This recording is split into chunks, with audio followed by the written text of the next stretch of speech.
Hello, and welcome to another fully live episode of Hacking with Friends.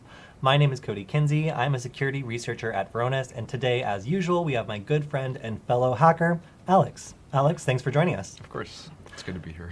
So we have lots of news to go over today because we actually didn't go live last week because we were leaving Southern California and coming back up to Montana. So now that we're back, we're going to go over lots of different news and a couple interesting tools that I found this week. So yeah, thank you to everybody who's with us live in the chat. We'll try to check back, and if you have any questions or if you have any details to the stories that we might have missed, please make sure to let us know. And it's good to see everybody in the chat. And no, unfortunately, we cannot fix your printer.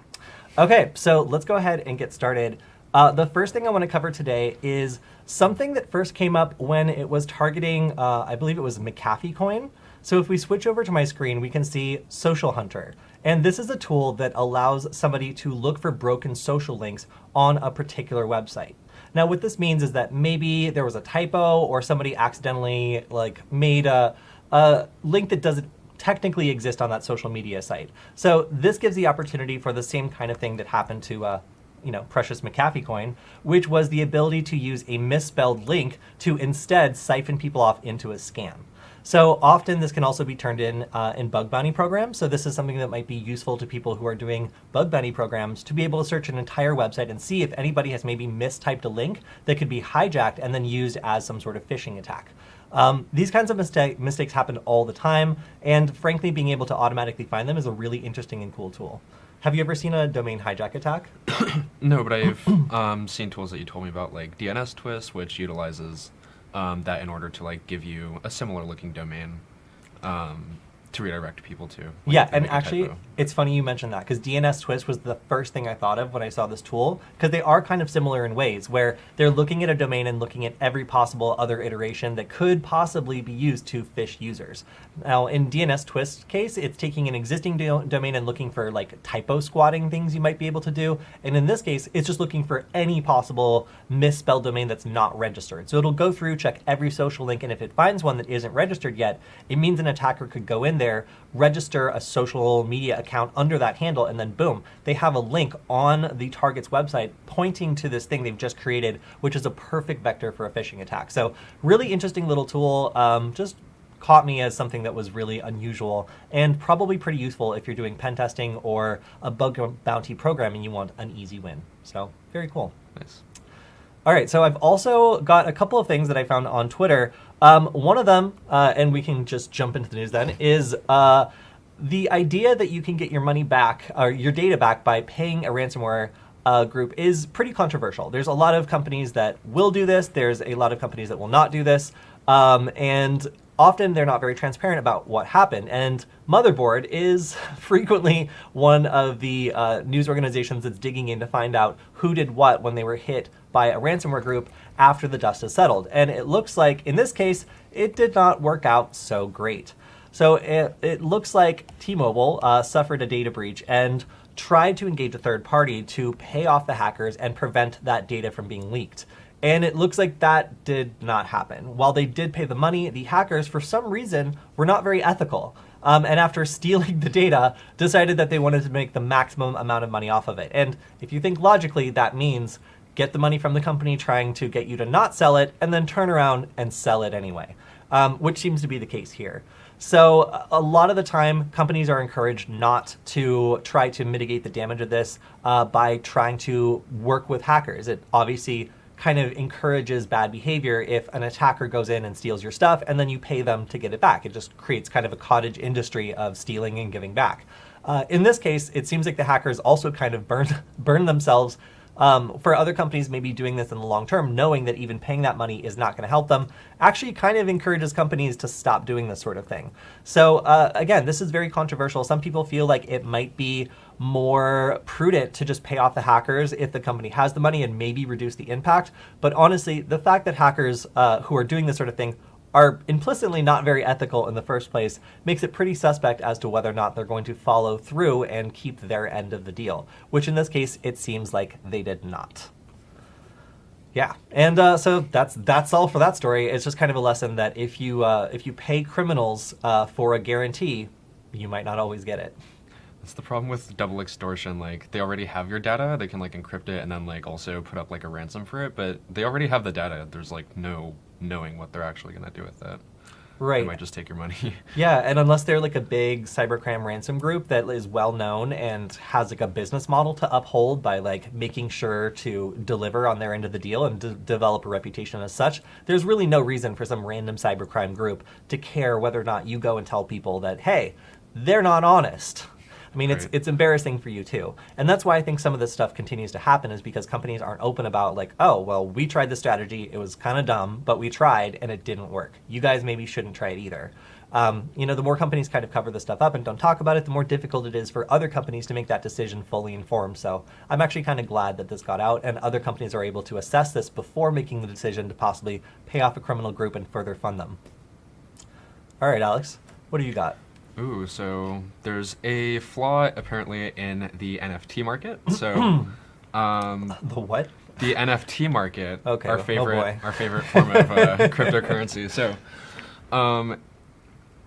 in the Rarible community, which is a trading platform for NFTs, being non-fungible tokens, which is a abstracted form of cryptocurrency in the form of these animated GIFs you get that are Sure. supposed to represent, cryptocurrency. Nothing you own. Yeah. But apparently, the way these NFTs work is they have embedded code in them that allows you to do like cryptocurrency transactions. They have like wallets tied to them and stuff like that.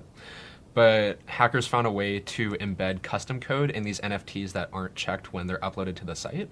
So they're able to inject code into an NFT, upload it to the site, put it up for sale. And then when someone purchases these NFTs, this can actually execute code on their machine. So they found a way to inject JavaScript into these NFTs that call a specific function when the user's logged into their account that transfers all of their cryptocurrency assets to another cryptocurrency wallet. And of course, since this is cryptocurrency we're talking about, there's no way to really reverse that. So this function is called, where is it? Oh, it's a set approval for all transaction request. So when this function is called, this transfers over all of their cryptocurrency assets to another cryptocurrency wallet, which of course would link back to the malicious actor's wallet instead. So this Yeah, I is thought just that a was poisoned interesting. NFT? Yeah, basically. They embedded code that's not able to be checked after it's uploaded to the site. That's incredibly sneaky. Okay, so Yeah. this seems like, as far as I'm aware, like one of the first instances of an NFT being used to directly steal other cryptocurrency assets. Yeah. I The also one- think this... Oh, sorry. I was just going to say, it's like the one NFT that can get you all of someone else's NFTs. Yeah, I guess. exactly. It's the gold NFT. I just thought it was interesting, and this is also like kind of a callback on the thing that happened with like Ethereum, I think it was, where there was like that split where a whole bunch of people like got their wallets hacked, and like half of the community wanted to like reverse that, but then the other half didn't think that was like in line with I guess the ethos or like the idea of what decentralized like currency should be. So like it kind of sucked that like these people are getting their data stolen, but like just to keep in line with like what cryptocurrency is supposed to be as like a decentralized asset. There's really nothing you can do to like get your money back, and it sucks. They just have to cut the losses. Wow. Yikes. Yeah, that's, NFTs. Yeah, it's cryptocurrency for you.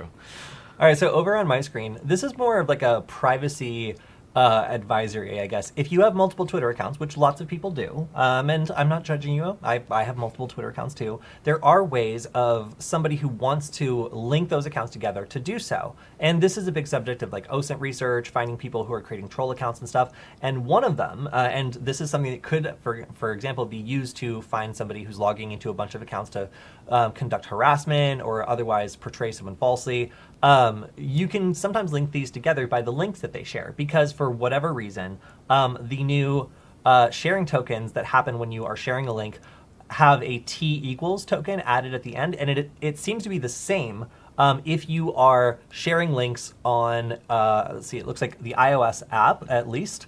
So if you're using iOS and you have multiple Twitter accounts and you're switching between them and you're sharing a link, if you were to share that link, the tag at the end of it would be identical for both accounts, even though you were logged into separate accounts when you shared it. So if someone were to just see that link, which has a unique identifier at the end of it, they could just use that to find any other account that you were posting that same link from. And that is just a way that people might not expect their account to be exposed when they're trying to create a burner account or trying to maybe do something else with an extra account.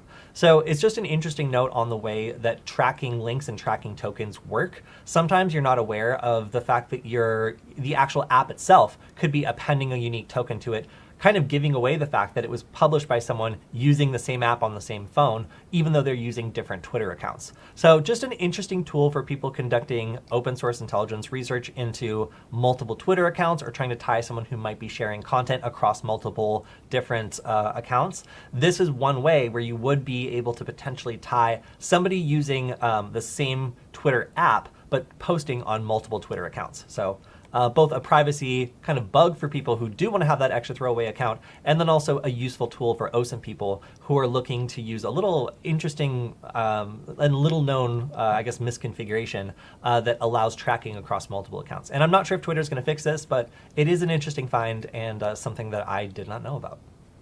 Do you know if it's because can you create like different Twitter accounts like linked to the same email or something? I wonder if that's like a metric they use to track that, or how that exactly works. So different Twitter accounts won't be linked to the same email. They'd be linked to other emails, other phone numbers. So theoretically, these accounts should be firewalled against each other. They shouldn't transfer data between them unless you explicitly try to do that. It's just that when they're creating this new shortening link, it seems like the unique identifier is tied to the mobile application and not to the user's Twitter account. Oh, that's lame. Yeah, so like when it's generating it, it seems to be generated by the app and not necessarily by the user's individual like Twitter account. And so that creates the tie between all the different accounts that are being accessed by that one application on one phone. I see. Kind of lame. Yeah, it is kind of lame, right? It's just like breaks a privacy assumption, I guess, by adding something that most people are not aware of. All right, Alex, you're up. Woo. Okay, cool. So we've heard of Protestware by now. We've seen it weaponized in a previous package, which was, I think, Node IPC a while ago, which was a dependency for common Java libraries like Vue.js and some other frameworks that are pretty popular. But the idea around these is people are sort of weaponizing or using like open source software in order to like spread political messages or like other forms of protests.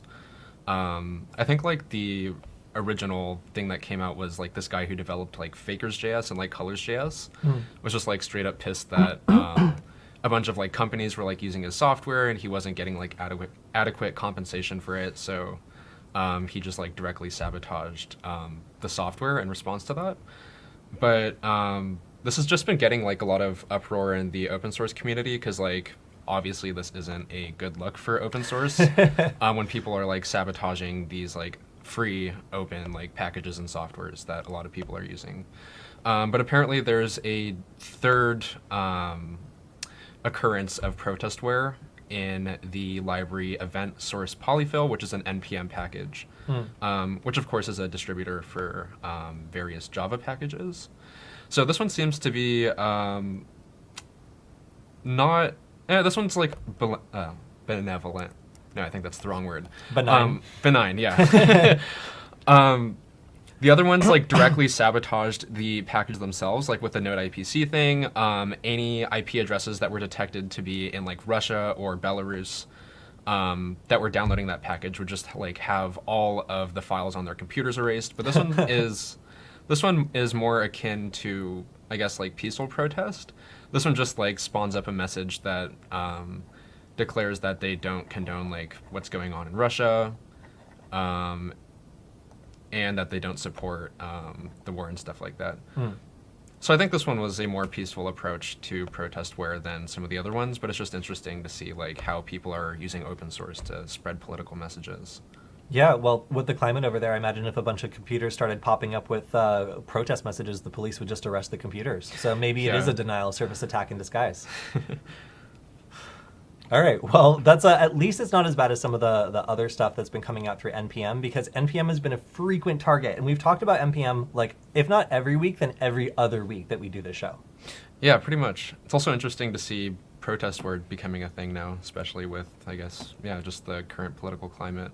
And it's still funny that the first one was just some underpaid guy that was mad. Yeah, the second one was kind of devastating though. Apparently, there's also like some report on like the GitHub page that there were like American NGOs that had like servers in Belarus that were like trying to exfiltrate like evidence of like war crimes and stuff like that ended up getting erased because they were like using this package, but it wasn't like entirely substantiated and there's like no evidence for it, but it still sucks. Yeah. Oh. All right, so let's get over to one of the big stories. The National Security Agency, which is usually if they're putting out an advisory for everyone about cybersecurity stuff, you know that like something big is happening. They are talking about SCADA. And ICS. So industrial control systems and supervisory control and data acquisition systems, that's SCADA, I memorized it, nice. Are systems that are designed to control heavy machinery, industrial backbone stuff, manufacturing, basically the kind of things that are controlling big, expensive, heavy, often machines that are very, very expensive.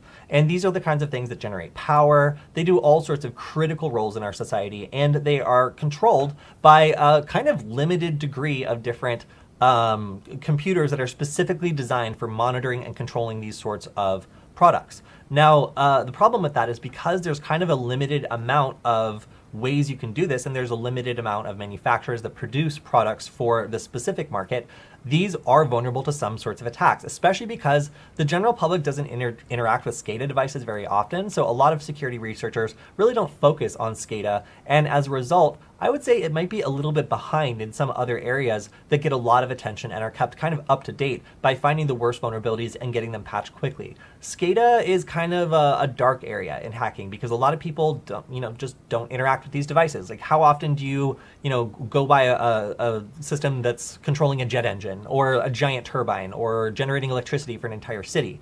Obviously, the consequences of messing that up are much higher. So often people aren't allowed to test out and work with these sorts of systems, either because they're very expensive or because they're just not really available for public use. So that means these sorts of systems are vulnerable, especially when they're connected to the internet. And that is exactly what a lot of these things need to have done in order to work with a giant system of other machines doing something else. So in order for these companies that are scaling up and up to keep an eye on all their assets, they frequently network them and expose them to the internet. And that is where the potential for cyber attacks that impact things like power generation, electricity, just all sorts of bad things could come about if hackers are able to break into these systems and cause substantial damage. Now, Alex, do you remember the Stuxnet attack? Yeah, I know vaguely of what happened there, but there was like some conflict, U.S. Israeli, and I think like we developed like some sort of No, nobody ever officially claimed responsibility. Some unknown party which never asserted responsibility created. Okay, but glossing over that and talking about, I guess, the technical details, they had infrastructure propped up that was controlling stuff like centrifuges that were like spinning uranium and like some other stuff that I don't exactly understand. But malware was developed that got control of these systems and like screwed up various industrial processes and like spun their chemicals the wrong way and like screwed up various stuff they're trying to monitor. Yes. So basically they were able to, an unknown party was able to infect an industrial control system that was spinning very, very specialized and very expensive uranium centrifuges that were trying to make potentially weapons-grade nuclear stuff.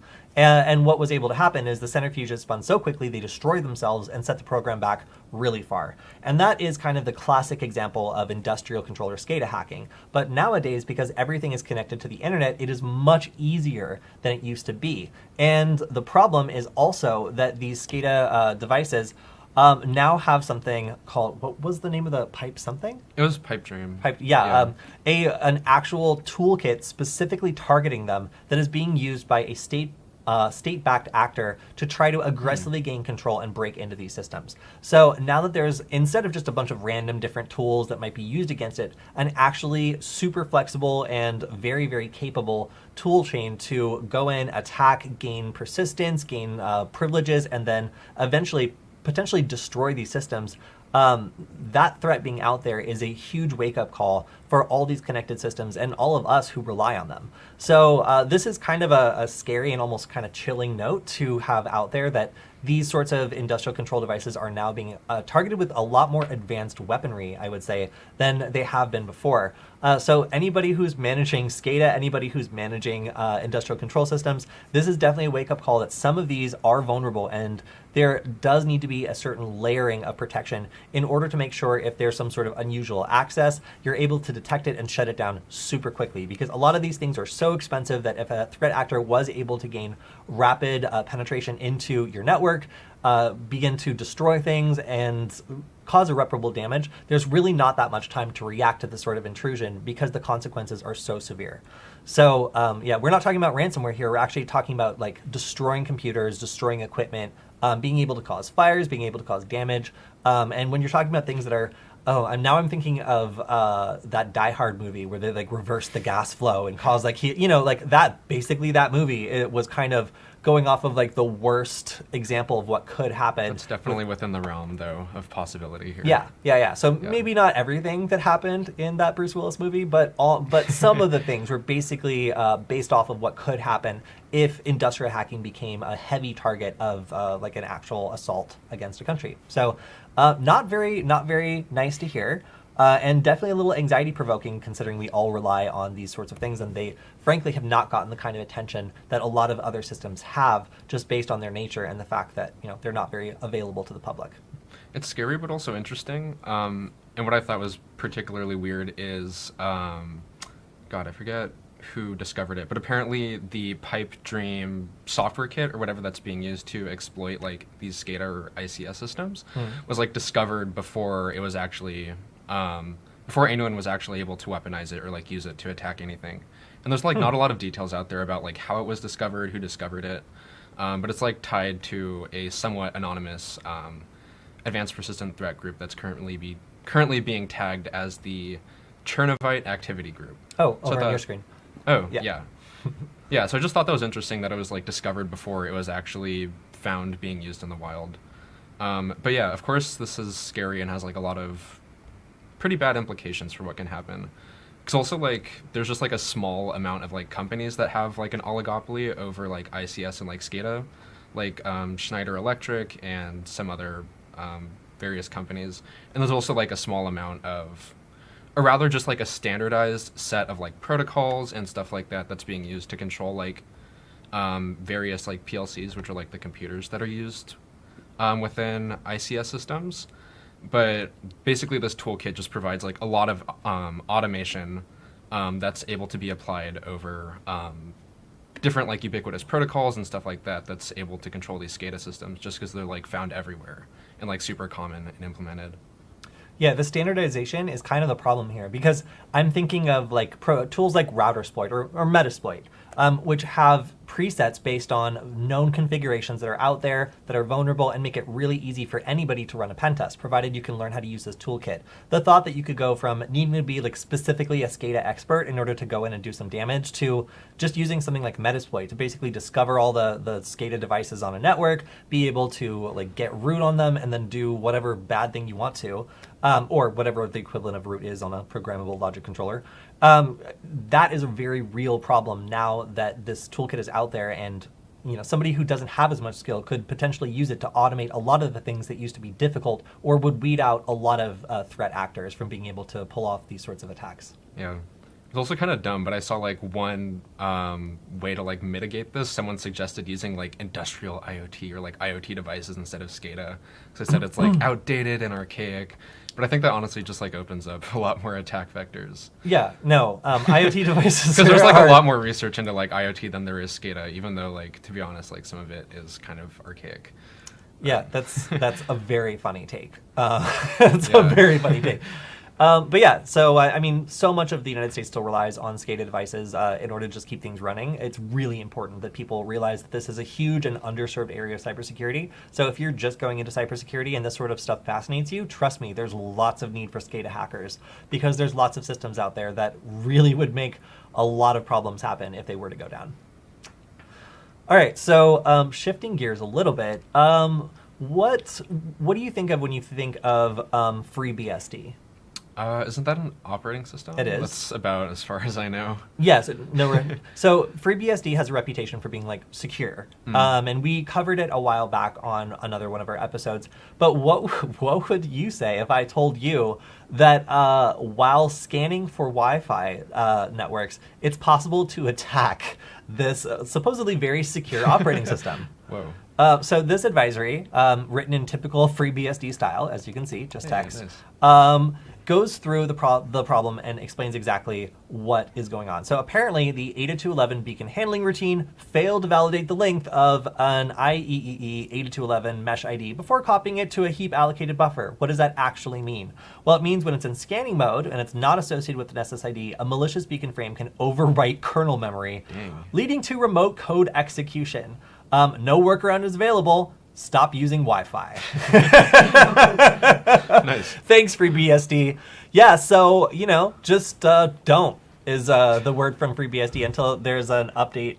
It looks like there is... it looks like there is an update for this, which will fix it. But until then, maybe just don't use Wi-Fi. Our good friend Matthew Van Hoff was pointing this out on Twitter. So if you want to follow other security vulnerabilities, Matthew's the one that I learned most of them from. He is excellent, and you can find him on Twitter at VanHoffM.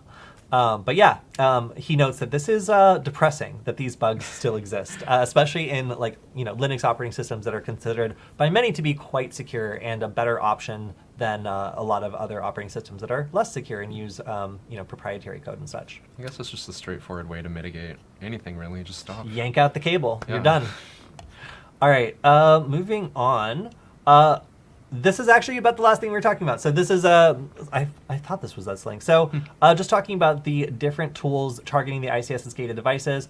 What does the advisory say? This is a kind of just a summary of the entire thing we've already covered. But if you're interested in learning more about it, this sums it up pretty nicely, explaining exactly what the problem is here. So we've already covered this, so I'm not going to go too much more into it. But if you want to see a little bit more about it, the CISA warning goes a little bit more into depth than the NSA one did. It's just chilling to get a warning from the NSA. All right, so speaking of CISA alerts, they are now ordering agencies to fix some more actively exploited problems. And that is because at a certain point, if you have known problems in US government organizations, it's just inviting someone to take a whack at them.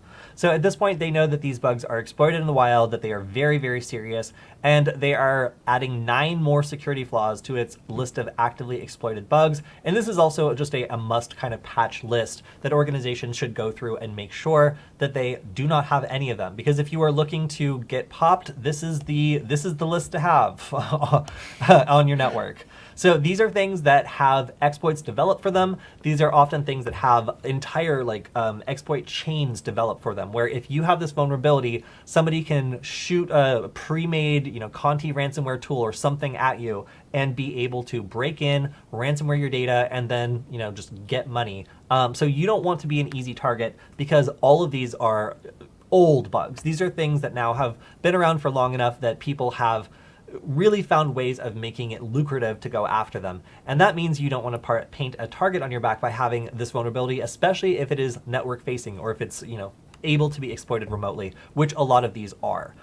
Such as Google Chromium V8 type confusion vulnerability. That is, if you're using a browser that has this problem, then you could be navigating to a malicious website, infect your computer, infect your entire network, and cause a lot of problems for your company.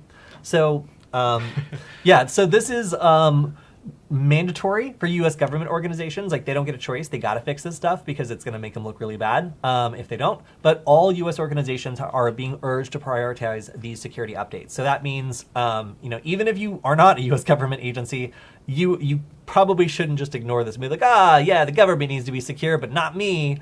eventually somebody is going to find one of these vulnerabilities because they've been found to be highly exploitable and, dare I say, lucrative to exploit. So please, if you're in a position to make sure that these vulnerabilities are checked out in your organization, it will save you a lot of time and headache later on.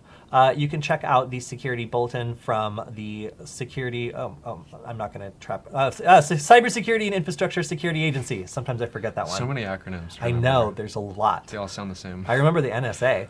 But yeah, you can check out their original bulletin if you want to see more information about this. But the catalog of known exploited vulnerabilities is also a great one to reference, although dare I say a bit long. Oh, sheesh.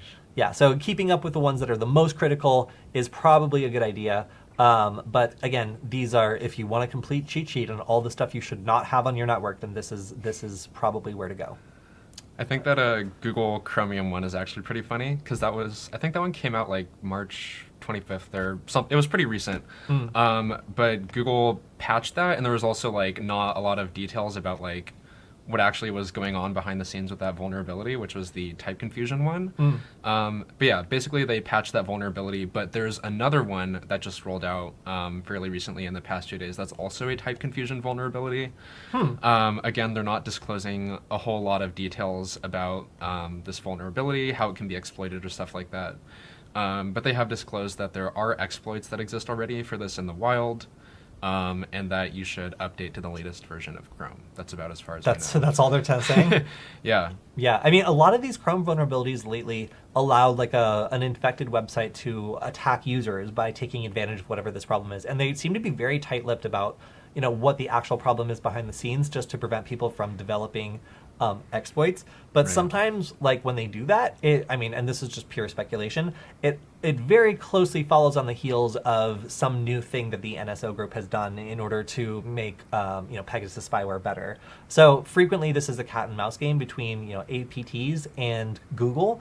So Google just might not be wanting to leak some of these really advanced threat vectors they've found before it's really necessary, I guess. Yeah, especially when it's as ubiquitous as a web browser. Yes. There's also some really bad stuff that can happen, like, of course, remote code execution. You can execute arbitrary code, and some other pretty scary stuff resultant of this simple issue.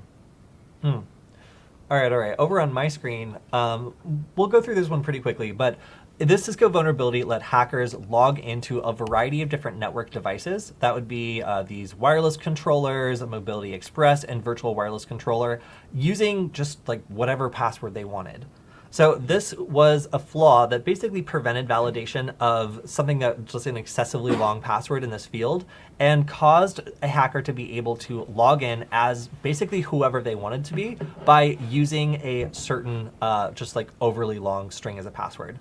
So this was interesting because there weren't a lot of workarounds here. One of them was just saying to introduce a MAC filter radius compatibility back to default. One of them was to use a safe mode, such as free. But Cisco was saying that so far they're not aware of this vulnerability being actively exploited. And Bleeping Computer noted they haven't seen any scanning attempts either. But now that it's been disclosed, you can basically be sure that somebody's going to start looking into this and see if these networking devices could be added to a botnet of some sort. Nice. Wait, is it as simple as just having like a really long password? It's not quite that simple. It needs to be crafted in a specific way, but essentially at a high level, yes. Nice. Yeah. Kind of dumb. Yeah, it is kind of dumb. Speaking of dumb, what do you think happens when you press the mute button on a Zoom call? I mean, it's supposed to mute. Yeah, well, I would hope so. What do you think that mute means in that context? Probably just disables like some piece of software that like stops your mic from picking up audio. Well, you would It's not like an actual hardware disconnect, so... You would be among the 77% of people that feel that way. They think that when they press the mute button, it actually mutes their microphone. But not in the way I would like it to. I wish there was like a way to hardware disconnect it, but I know that it's just like software behind the scenes doing that. I'm still like dubious about it. Nope. That's not how it works. What? So most people assume that is how it works, that there is some sort of, Alex is saying like a hardware disconnect. That seems a little excessive to me. Like physically disconnecting the microphone from power. Sure. But most people just assume that software disconnects the microphone and that no further audio is transmitted. I know, that's what I'm saying, but I would like for there to be that option because Yes, I don't trust computers. Yeah, I know. But most people, don't want switches on their computer specifically to turn on and off the microphone. I've had a computer that did that, and I found myself more annoyed by it than anything else. But again, most people would assume that when you press the mute button, it no longer transmits any audio to the server, but that is not actually the case. Instead, a lot of these popular services, which of the ones that were tested, they tested Zoom, Slack, MS Teams, Google Meet, Cisco WebEx, BlueJeans, okay, nice. Whereby GoToMeeting, Jitsi Meet, which I have used, Jitsi's great, and Discord. So they wanted to see what exactly happened by tracing the raw audio and seeing where it was going, whether it was going to the network, how much of it was going to the network, and if anything changed when a user hit the mute button. So it turns out, in the worst case, which was Cisco WebEx, nothing changed. It completely continued to send audio the entire time the exact same way when the user pressed mute. It continued to send audio to the server, and the server was processing the audio as well. Also, Zoom was found to actively track whether or not the user was talking even when they were in mute mode. So when you were on mute, you would still be transmitting audio to the server and they would actively be processing that audio. So if you, start talking a bunch of trash about your boss, that audio is going to the server and the server is actually, going to be processing that audio and you don't really know where that audio ends up. So the assumption that, again, 77% of us make, 77.5, that when we hit mute, it is no longer transmitting audio is actually completely false. Most of these do, in fact, continue to transmit audio. And again, that audio potentially could be intercepted in transit, or it could be processed by the company in some way you don't expect. Maybe your company runs its own Zoom server and they're just like, yeah, when they hit mute, just keep recording. You frankly just don't know whether or not that sort of capability could be built into it. So it's very, for me anyway, disturbing to know that, yeah, sometimes when we rely on an application to use a software method of disconnecting our audio, it's actually not doing that. And just because we see an icon on the screen and other people in the chat might not be able to hear us, doesn't mean that it's not being recorded by the server that we are connected to. So just a little note for you when you're using audio conferencing software, never assume that the microphone is actually cut unless, as Alex was saying, you happen to have a computer that has a physical microphone cutoff switch, or you're physically plugging a microphone in that you can unplug. While most people would find that to be kind of a burden, it's kind of disingenuous applications like this that make me think that maybe that should be a feature for people who want to make sure they don't get caught saying something that they don't want to be caught saying during a Zoom call. Not that anybody would ever do that, but if you ever, did have something weird happening in the back of your Zoom call, you mute to go deal with it, you should be aware that everything that happened while you were muted, thinking nobody else was seeing, was actually being recorded. And that could be a bad thing if you don't want that to happen. I think, I don't know if that's true, but that's probably isolated to the application. I wonder if, you hit the mute button on, your laptop, that probably wouldn't do the same thing. I think that would, actually disconnect it from the application itself.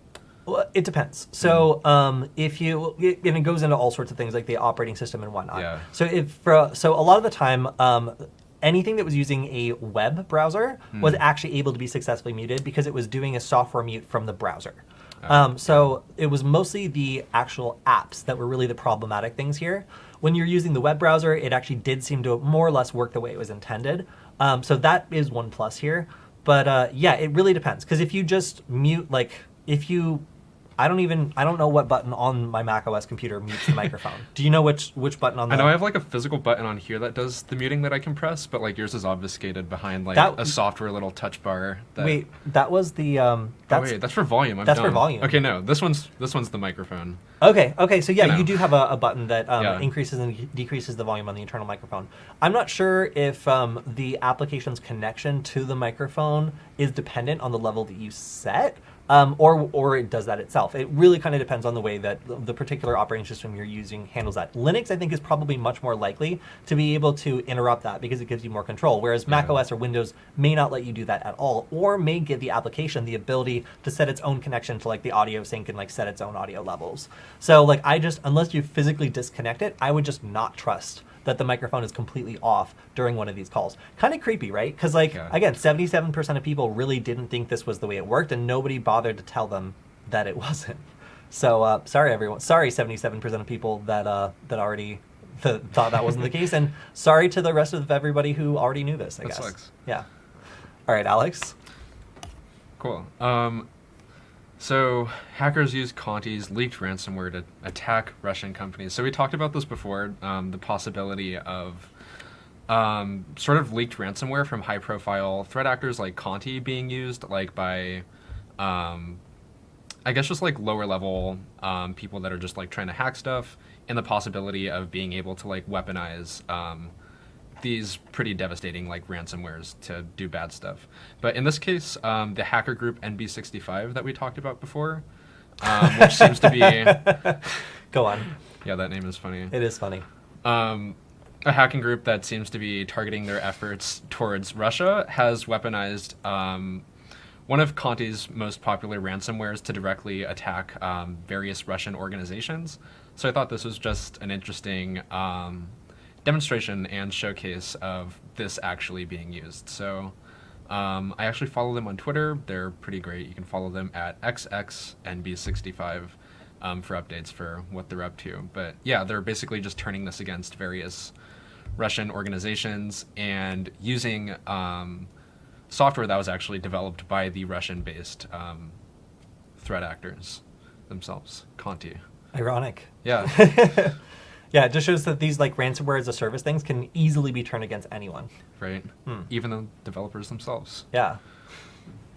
All right, so over on my screen, I'm going to go through this one pretty quick. There was a wind turbine developer who was hit by Conti ransomware. And of course, as is typical for these sorts of attacks, the attacker's version of what happened and the company's version of what happened are remarkably different. So the company, Nordic, said that they noted an intrusion in the early stages and decided to shut down their entire IT system across multiple locations and business units. However, other people are saying that their stuff just got kind of wrecked by this ransomware and wasn't able to be actually turned on in the first place, and that they weren't even aware that this had happened until after the attack had happened, and they were trying to figure out what just went wrong. So again, a little bit of daylight here between the attacker's version of what happened and the company's version of what happened. But either way, it looks like they have disabled remote monitoring for a lot of their wind turbine systems. And yeah, the Conti ransomware group has claimed the attack, but because they haven't actually leaked any data yet, it kind of suggests that maybe they're either in stages of negotiating with the company or they weren't able to actually exfiltrate any data. So we're still gonna, I guess, have to wait and see what exactly happens here. But the fact that the company systems seem to still be down and that the Conti ransomware group has not leaked any data yet kind of maybe suggests that they might be negotiating. I don't know. All right, so next up is a story about all my friends. Not really, but I found that there's a lot of people that I know on Twitter that are quoted in this story, which I always like to see, and is also an indication that this is something really bad. Anytime I see more than 2 of my friends on Twitter quoted in one story, I know that this is an issue that actually is going to be around for a while. So this is very, very creatively named Windows RPC CVE 2022. 26809. Nobody has come up. Smash. Yeah, nobody has come up with a cute name for this vulnerability yet, but it is. Dare I say, where is it? Is it a 10 out of 10? I think I need to locate it before I actually say that it's a 10 out of 10. It's probably pretty bad though. Yeah, it is. Is it 10 out of 10? Let's see. No, I guess not. At least it's not listed here. But this is a very serious vulnerability that a lot of researchers are talking about because they're comparing it to WannaCry. That is not something that is good to be compared to, just based on the way it could be weaponized and used to execute a very, very large attack the way that WannaCry was. So one of my friends, Will Dorman, was talking about the ways that you could potentially fix this, and saying that all administrators must block port 445 at the network perimeter so that vulnerable servers are not exposed to the internet, and that by blocking port 445, the devices are not only protected from the remote threat actors, but also potential network worms, which may utilize the exploit. And at this time, there are 1.3 million devices exposing port 445 to the internet, which is a massive pool of targets to potentially exploit. So keep your eye on this vulnerability. Again, anytime I see multiple people I know all talking about like some vulnerability, I know that the fact they've taken time out of their schedule to talk about it means they think it's a big deal. So keep an eye on this very uncleverly known named vulnerability, because them comparing it to the Eternal Blue vulnerability, which enabled WannaCry, is very, very not good and has the potential to be around in the news for several weeks, which means I expect someone will come up with a cute name for it by the time I have to talk about it next week. This is an interesting social engineering attack that just goes to show how far people will go to try to make money, even if they don't really have a lot of technical skills. So this attack revolves around sending a text message that says that you just sent a giant transfer and confirming whether or not you were the one that made it. So it looks like one of those security fraud alerts you get from your bank when a transfer is trying to go through that shouldn't be authorized. So what happens here is somebody will then call you back and with no accent, speak to you in English pretending to be your bank, and will attempt to reverse this payment through doing some sort of scheme. So, oh, well, the monitor just went black. There we go. Okay, I thought we were offline.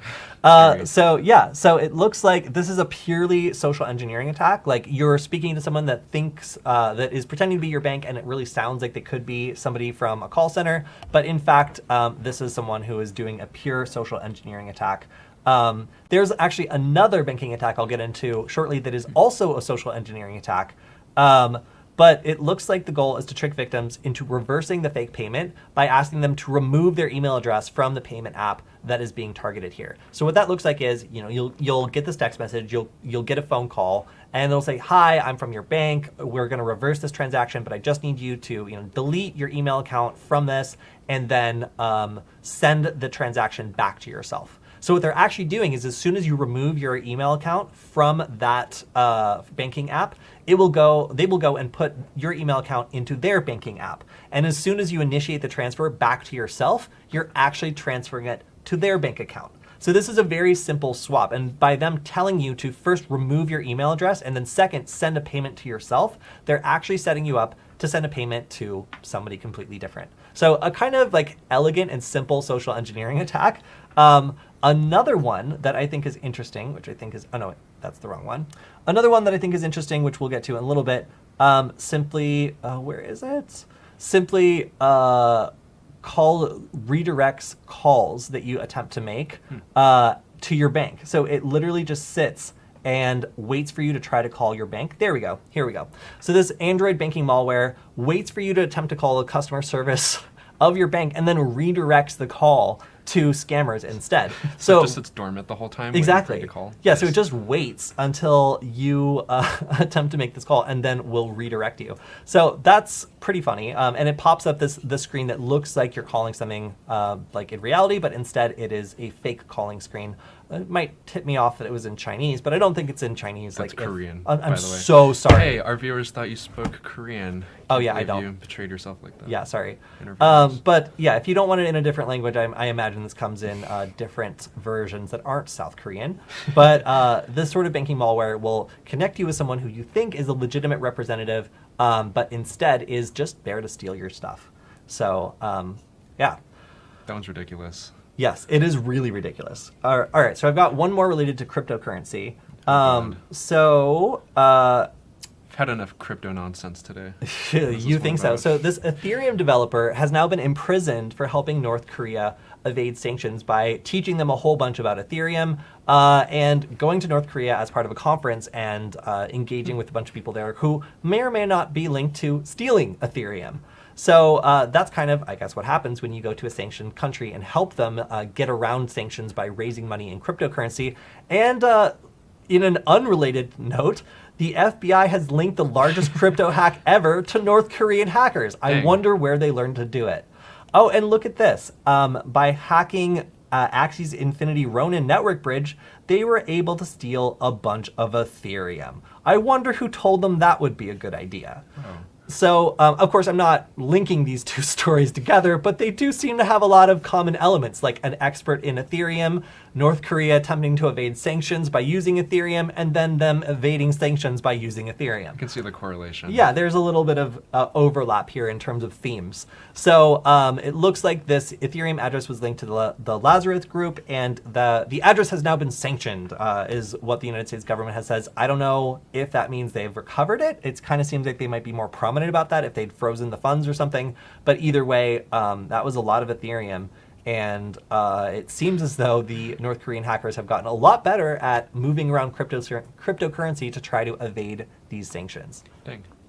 All right, you got anything else? Yeah, We're almost up on our time as well. Yeah, well, we can probably go into more detail about this another time, since I also kind of skimmed over this one. But there's a CISA advisory regarding Apache Struts, which is like, as far as I know, a framework for developing web-based Java applications and other stuff like that. But it's not exactly, I guess, just a great year for web infrastructure in general. There's stuff like the Spring for Shell attack, or rather vulnerability, Log4Shell, and stuff like that. But there's a vulnerability in Apache Struts that was thought to have been fixed something like 2 years ago, but apparently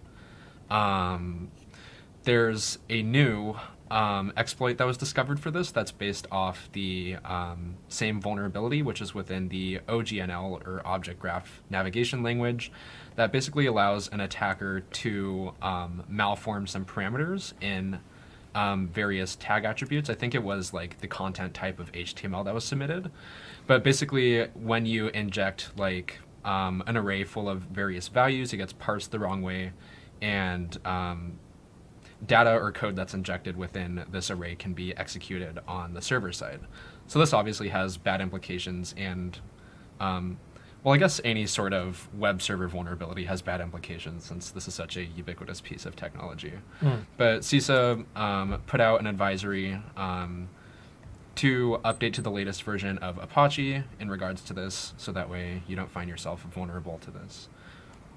Yeah, and of course there was also that whole thing with Spring for Shell, which was like a vulnerability in the Java Spring library, which was also a pretty bad vulnerability that allows an attacker to just send a web request that executes like arbitrary code by just like formatting a get parameter to like get access to internal classes and stuff like that, that the Java functions would end up executing.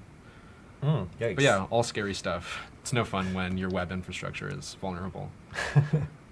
All right, so we are technically out of time, but I'm going to speed run through a couple more different stories just to say that I did them. So over on my screen, we have the ZingoStealer, which is described as an aggressive malware, but so far it only spreads through software cracks and gaming cheats. Cute name, though. Yeah, right? So the ZingoStealer also does a lot of bad stuff. Like, it will drop a crypto miner, so if it can't get anything else out of you, it'll just, mine for cryptocurrency on your computer and make it hot and slow. But it also will attempt to do a lot of other bad stuff on your computer depending on what you have there. So again, this is a ready-to-use info stealer in the form of a net executable, being sold for just 300 rubles, which is about $3.64.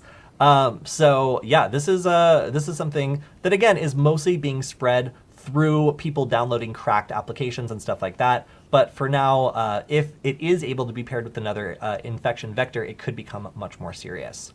Over here, we have an example of how to make your customers angry. So this is a data center that is giving $20 of store credit, 20 euros of store credit, which must be used within like a certain amount of time to its customers whose data they just straight up lost. So this was apparently a failure of some sort of redundancy system they had, where it's copied to 3 disks at the same time and then all 3 of them died. Who would have thought?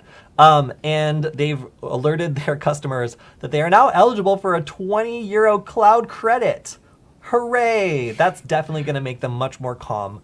That money just goes back to the company, I guess. Yeah, they're just like, we're going to give you this money of ours to hold on to give back to us. But if you don't use it by a certain time, we're just going to take it back.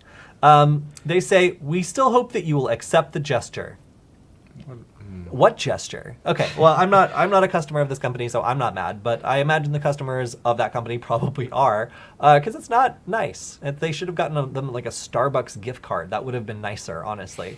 But alas, you're left with the cloud credit.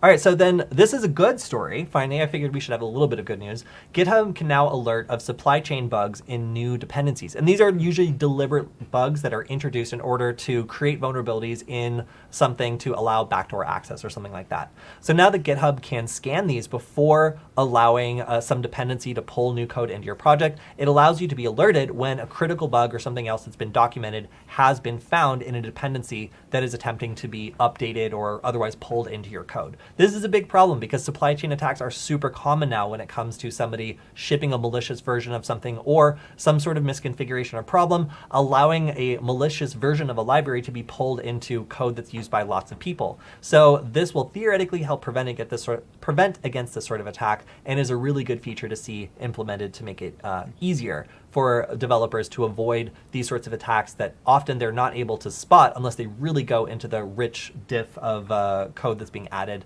in an update. That's interesting. One of my older projects on GitHub was using like an outdated version, I think it was like Materialize or Bootstrap or like some sort of like web framework.